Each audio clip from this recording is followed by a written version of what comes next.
सासू माँ की नई सहेली। प्रिया किचन में चाय बना रही होती है और सुमन ड्राइंग रूम में बैठकर मजे से टीवी देख रही होती है। तभी दरवाजे की घंटी बजती है।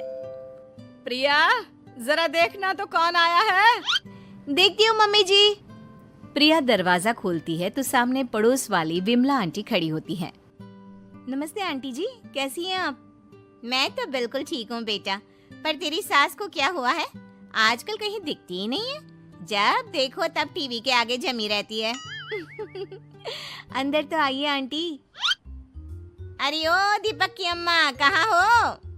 अरे बिमला, आओ आओ, क्या बात है, बड़े दिन बाद याद आई तुम्हें मेरी। मैं तो हमेशा ही तुम्हें याद करती हूँ, पर तुम ही गायब रहती हो और आजकल तो बाहर भी नहीं आती जाती। तबीयत तो ठीक है ना तुम्हारी? अरे तबीयत को क्या होना है, इस उम्र में तो कुछ ना कुछ लगा ही रहता है। मेरी छोड़ो, तुम ये बताओ कि क्या चल रहा है गली मोहल्ले में। तुम गली मोहल्ले की छोड़ो, चल तो तुम्हारे पड़ोस में रहा है। तुम्हारी नई सहेली आई है। मेरी कौन सी नई सहेली? मैं तो यहाँ बस तुमसे बातचीत कर लेती हूँ या फिर बाजू वाली शर्मा की बहू से दो चार बातें कर लेती हूँ। इसीलिए तो कहा कि तेरी नई सहेली आई है। अब कोई पड़ोस में आया है तो बात तो होनी ही है। कम से कम इसी बहाने हमारा भी एक ग्रुप बन जाएगा। फिर सब मिलकर अपनी बहुओं की शिकायतें किया करेंगे। दोनों हंसने लगते हैं। तभी प्रिया चाय लेकर आती है और सामने टेबल पर रख देती है। दोनों चाय पीती हैं और बातें करते हैं।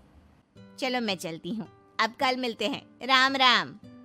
अगले दिन प्रिया किचन में कुछ काम कर रही होती है और सुमन आराम से सोफे पर बैठकर मटर छिल रही होती है। तभी डोरबेल बजती है। प्रिया दरवाजा खोलती है तो सामने उनकी नई पड़ोसन खड़ी होती है। जी, आप कौन? मैंने पहचाना नहीं। नमस्ते बेटा, मैं शारदा, आपके बगल वाले घर में अभी 2-4 दिन पहले ही शिफ्ट हुए हैं। ओह अच्छा अच्छा अच्छा, नमस्ते आंटी, अंदर आइए ना आप। देखिए तो मम्मी जी, आज कौन आया है। इतना कहकर प्रिया किचन में चाय बनाने चली जाती है। नई पड़ोसन को घर पे देखकर सुमन थोड़ा हैरान हो जाती है। नमस्ते बहन जी, मैं शारदा, आपकी नई पड़ोसन। अच्छा अच्छा, आप हैं हमारी नई पड़ोसन। आइए आइए, और बताइए कैसी हैं आप? जी बिल्कुल ठीक हूँ। वो दरअसल घर पर छोटी सी पूजा रखवाई थी, बस उसी का प्रसाद देने चली आई।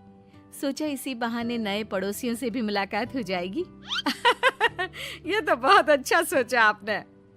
सुमन प्रिया को आवाज लगाती है। अरे ओ बहू, जरा चाय पानी का तो आके पूछ लो। ये आजकल की बहुएं भी ना, जब तक बोलो नहीं तब तक कुछ नहीं करेंगी। आई मम्मी जी। प्रिया चाय लेकर आती है। दोनों बैठकर चाय पीती हैं और खूब सारी बातें करती हैं।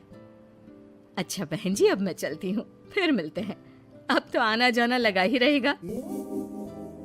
शारदा के जाने के बाद प्रिया किचन से बाहर आती है। क्या बात है मम्मी जी, आप दोनों को देखकर तो लगा ही नहीं कि पहली बार मिल रही हो। आप दोनों तो बिल्कुल बिछड़ी हुई सहेलियों की तरह बातें कर रही थी। अरे जब दो औरतें मिल जाती है ना, तो बातें अपने आप ही निकल आती है। अब तू अपने काम पर ध्यान दे, बातों पे नहीं। ऐसे ही कुछ दिन बीत जाते हैं। अब सुमन और शारदा अच्छी सहेलियां बन गई होती हैं। दोनों एक साथ मंदिर जाती, मार्केट जाती और कभी कभी तो विमला भी इनके साथ मिलकर खूब हंसी ठिठोली करती। एक शाम तीनों बैठकर सुमन के घर पर चाय पी रही होती हैं कि तभी बहुत तेज बारिश शुरू हो जाती है। सुमन जोर से प्रिया को आवाज लगाती है। प्रिया, ओ प्रिया, देख कितनी तेज बारिश हो रही है। जाके छत से सारे कपड़े ले आ, नहीं तो सब भीग जाएंगे। सुमन 2 बार आवाज लगाती है लेकिन प्रिया का कोई जवाब नहीं आता। शायद प्रिया कुछ काम कर रही है, इसीलिए कुछ जवाब नहीं दे रही। अरे काहे का काम, आराम फरमा रही होगी महारानी। तभी प्रिया बीमार हालत में अपने कमरे से बाहर निकलती है। हाँ मम्मी जी, क्या हुआ? मेरी तबीयत थोड़ी ठीक नहीं है ना, इसलिए आग लग गई। अरे सारे कपड़े भीग गए और तुझे सोने से फुर्सत नहीं है। सबके सामने सुमन के मुंह से ऐसी बातें सुनकर प्रिया उदास हो जाती है और छत से कपड़े उतारने चली जाती है। सुमन, ये क्या बात हुई? प्रिया ने बताया ना कि उसकी तबीयत ठीक नहीं, इसलिए उसकी आंख लग गई। तुम भी ना खामखा उसे सबके सामने सुना दिया।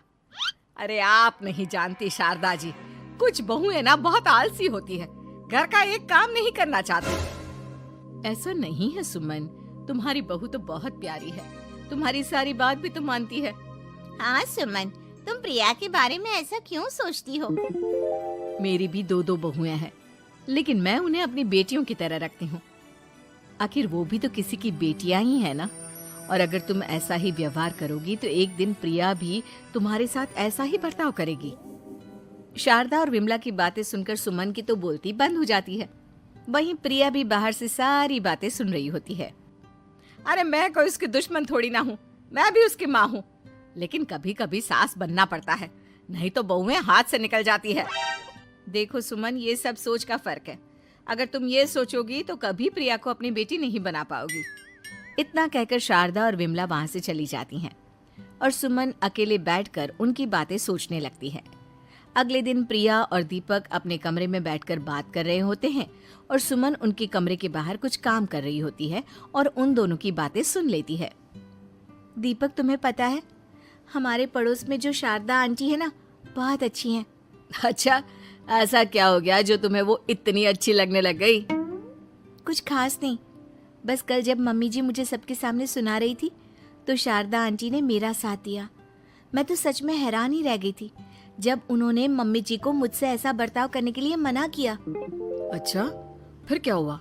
होना क्या था, शारदा आंटी तो मम्मी जी को समझा ही रही थी कि बहू को भी बेटी की तरह ही रखना चाहिए, लेकिन मम्मी जी तो मम्मी जी है ना, उन्हें तो मुझ में हमेशा कमी ही दिखती है।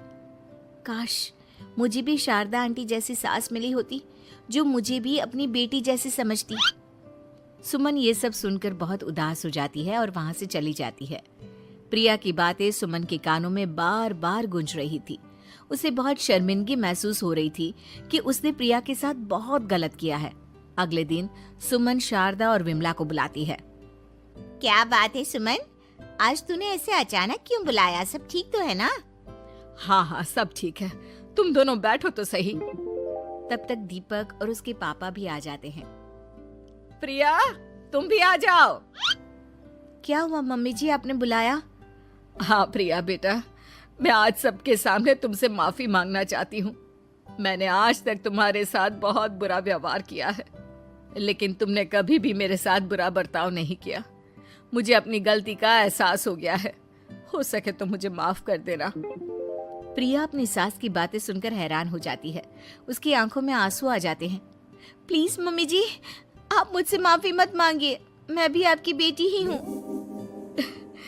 वैसे एक थैंक यू तो मेरी नई सहेली को भी बनता है, जिसकी वजह से मुझे मेरी गलती का एहसास हुआ।